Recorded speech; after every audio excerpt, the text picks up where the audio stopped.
Hello and welcome to Everywhere Once. Our destination today is a tiny Greek island of Monemvasia, located just off the southeast coast of Peloponnesus. Centuries ago, Spartans fleeing barbarian hordes built a stronghold here that eventually grew into a thriving medieval port city. It was once a convenient stopping point on shipping routes between Istanbul and Italy. Now it's become a major destination for the cruise ship crowd. To beat that rush, we've booked a room right here in Old Town so we can get out and explore before the masses arrive. And so we're starting our short walking tour today from beneath the vaulted ceilings of our Old Town apartment. We're just outside our little hobbit hole of a door lies cobblestone streets, narrow twisting alleys, and steps. Lots and lots of steps. No cars are permitted in the Old Town area, but we still have to occasionally make way for workers and their pack mules. The main thoroughfare of Monemvasia is lined with galleries, cafes, craft stores, and all the various things you typically expect from a tourist town like this.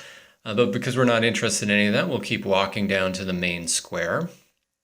The main attraction here is a small Byzantine church, El Caminos Christos, flanked by its attractive 18th century bell tower. The square is also home to a tiny archaeological museum, but we'll skip that to have a peek inside the church instead. One of the things that we've noticed about the various churches we visited throughout Greece is really how much less elaborate they are than the grand cathedrals you typically find in the rest of Europe. El Caminos Christos is no exception. It's got mostly kind of whitewashed walls, as you can see. Okay, that's really enough church for us for one day. So we'll pop back outside where we've wandered into what looks like a higher rent district than the one where our apartment is located. Everything looks much more freshly restored and adorned with these gorgeous flowering trees. We followed this cat for a little while, and she led us to this wonderful open area. It's one of the few places in town where you can really see how Byzantine, Frankish, Venetian, and Ottoman influences all impacted the town's development. We'll linger here for a bit and pan around a little bit to give you a view of this architecture. On the other side of the courtyard, there's the city walls and battlements and the sea beyond. All of the stuff that we've been exploring so far is located in the lower town. The first area to be settled, though, is higher up in the cliffs. There's a walking trail that leads up that way through. Although the upper ruins were closed when we were visited, it's still worth a hike up if for no other reasons than you get a completely different perspective on the city.